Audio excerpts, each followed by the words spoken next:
Vamos a ir a otro tema. Un 46,7% de la población declaró haber tenido sospechas de padecer algún grado de depresión. Es una de las principales conclusiones de un estudio llamado Termómetro de Salud Mental en Chile. Fue desarrollado por la Asociación Chilena de Seguridad y la Universidad Católica. Vamos a conversar del tema con la jefa del Departamento de Riesgos Psicosociales de la asociación, Daniela Campos. ¿Cómo estás, Daniela? ¿Qué tal? Gracias por conversar con nosotros. Hola. Gracias, Sebastián. Daniela, bueno, primero abordemos detalles del estudio. ¿Cómo se aplicó este informe? ¿Qué es lo que buscaba precisamente este estudio de campo que hicieron junto a la Universidad Católica? Sí, este es un estudio longitudinal. Eso quiere decir que vamos siguiendo a las mismas personas durante el tiempo. Lo hicimos en la población urbana, nacional. Y lo lindo del estudio es que es representativo de la población nacional. O sea, cuando tú recién dijiste que un 46% de la población adulta, ¿no es cierto?, tiene sospechas de sintomatología de depresión en algún grado, en realidad nosotros podemos inferir que estamos realmente hablando de la población chilena. Ajá. O sea, hay un grado de representación de una fotografía, Exacto, digamos, que es bien parecida a lo que efectivamente está ocurriendo. Daniela, desde ese punto de vista, la situación entonces, a partir de este estudio, es bien preocupante, me imagino, ¿no? Con ese nivel de representatividad que mencionas tú. Cuando hablamos de un 46% de personas que dice haber tenido síntomas de depresión, estamos hablando de un impacto emocional muy fuerte de la pandemia. Indudablemente. Ahora, me gustaría hacer una acotación. Sí. Tenemos que hacer una diferencia enorme entre lo que es síntoma y lo que es trastorno. Hablar de un 46% con sospecha de sintomatología de depresión quiere decir, ¿no es cierto?, que son personas que no lo estamos pasando bien en el día a día, pero no quiere decir que son personas con depresión. Claro. La depresión es un conjunto de síntomas que se da con una frecuencia y con una intensidad en particular. Lo que sí vimos, si hacemos ese doble clic del 46%, es que había más de un 9% que tenía problemas severos de sintomatología. Por lo tanto, uno podría decir que ese 9% está, ¿no es cierto?, probablemente cursando un trastorno depresivo. No necesariamente diagnosticado, eso sí.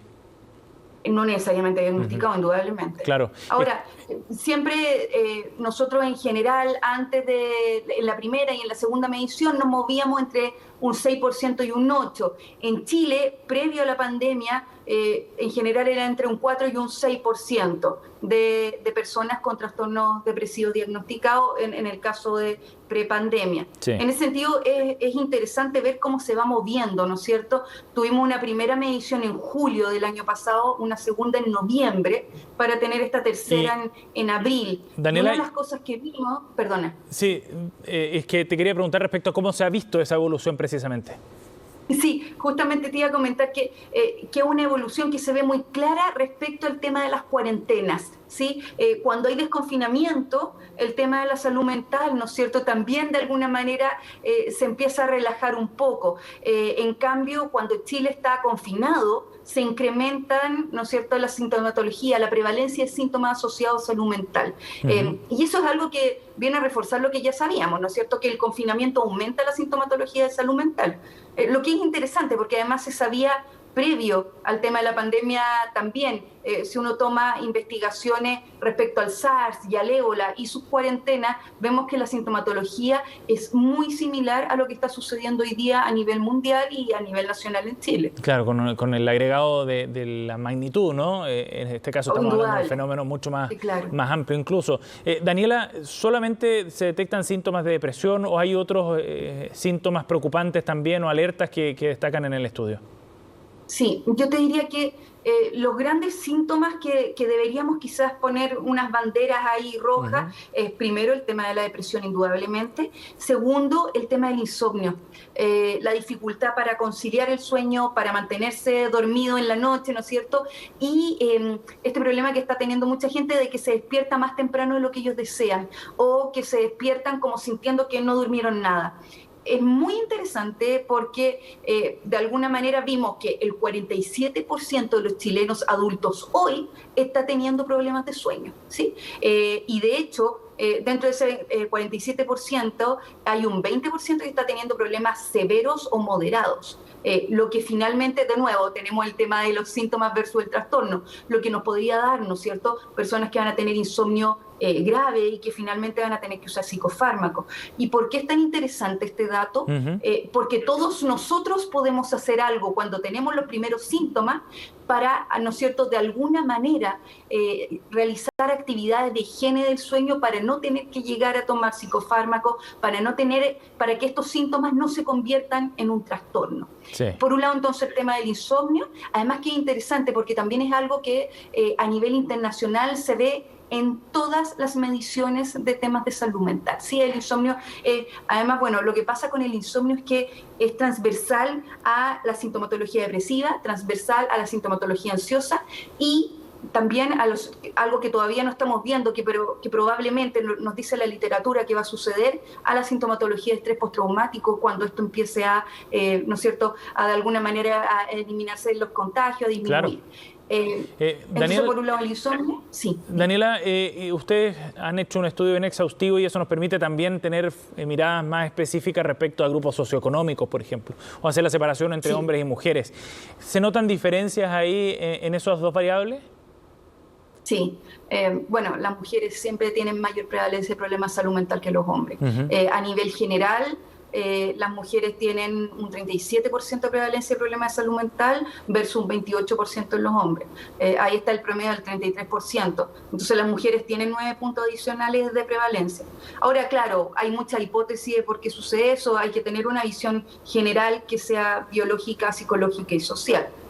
Ajá. Y de respecto a los grupos socioeconómicos, Daniela, ¿los problemas de salud mental afectan a todos por igual o hay algún grupo donde se nota una mayor prevalencia? Sí, déjame contarte de la caracterización sociodemográfica. Por un lado tenemos el género, es mayor en mujeres. Por otro lado el tema de la edad, ¿no es cierto?, es mayor en los tramos de 45 a 54 años. Qué interesante, porque uno intuitivamente pensaría que va a ser siempre en adultos mayores y no en el tramo anterior de 45-54 años. También es mayor en separados versus quienes están casados y conviviendo. Y el tema socioeconómico que tú me encantabas, bueno, es súper claro y se ha dado en las 3 mediciones. A menor superficie de vivienda por persona, la prevalencia de sintomatología de salud mental es mayor. Las personas que además están en vivienda sin balcón, sin terraza, sin patio, sin jardín, tienen prevalencia mayor de problemas de salud mental que el grupo de comparación. O sea, un 40% versus un 30%. Ajá. En ese sentido, las condiciones de vivienda, que obviamente están relacionadas con temas socioeconómicos, están relacionadas con presencia de problemas de salud mental. Especialmente cuando la vivienda tiene menos de 10 metros cuadrados por persona. Sí, claro. Y también, obviamente, las personas que tienen deuda.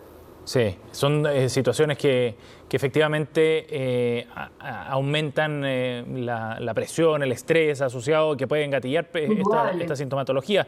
Daniela, y en términos territoriales, a nivel nacional, ¿se observa alguna región en particular o zona que tenga mayor prevalencia de estos síntomas?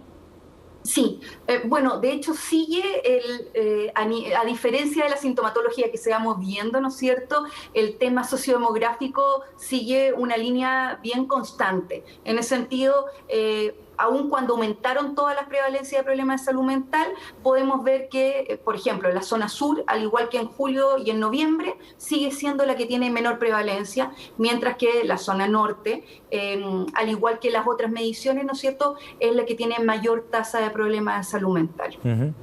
Daniela, hay otro tema bien relevante que tiene que ver con el empleo. Tú ya lo mencionabas también, ¿no? El hecho de tener deudas, por ejemplo, o las personas que tienen deudas que tienen mayores niveles de desgaste emocional o de algún tipo de sintomatología. ¿Qué pasa con el tema laboral, con el empleo? También hay una correlación, me imagino, en ambos temas, ¿no?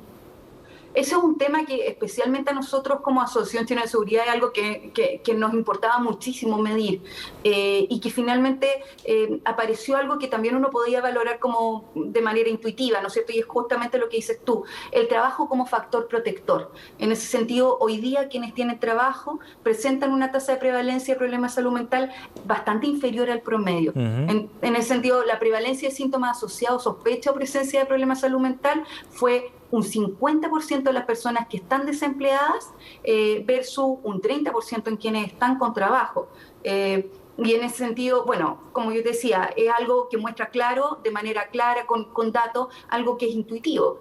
que el trabajo es un factor protector en la medida en que el trabajo entrega sentido, pertenencia y obviamente lo que hablábamos del tema de las deudas y Sí, claro. el tener, ¿no es cierto?, un ingreso constante. Sí. Daniela, este estudio ustedes lo van a seguir aplicando en los próximos meses. Te lo pregunto porque no sabemos bien cuándo va a terminar la pandemia, no tenemos idea aún, ¿no? Aunque el proceso de vacunación va avanzando, el escenario de incertidumbre, digamos, los niveles de incertidumbre todavía siguen siendo bien altos. Pero ¿cómo crees que el país debería enfrentar este tema una vez que acabe la pandemia? Sé que es difícil de nuevo hacer esa proyección, pero pareciera que vamos a estar frente a una emergencia también importante una vez que se acabe la que está relacionada directamente con la enfermedad. Sí, bueno, a nosotros nos queda una última medición que va a ser en julio. Sin embargo, estamos viendo, ojalá volver a hacer por lo menos 3 mediciones más. La idea además, como dices tú, hacer mediciones en pandemia, pero luego también preocuparnos de lo que va a suceder posterior a la pandemia.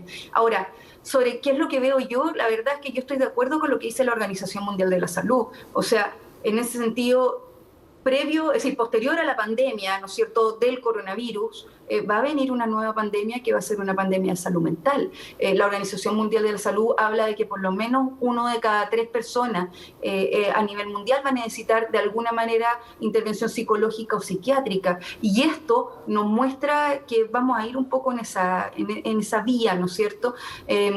Las investigaciones muestran que probablemente va a aparecer sintomatología de estrés postraumático, personas que, por ejemplo, están haciendo teletrabajo que después les va a costar muchísimo volver a las actividades presenciales, personas que ciertas conductas preventivas van a recordarles, ¿no es cierto?, los dolores o los duelos que ocurrieron en este momento en la pandemia.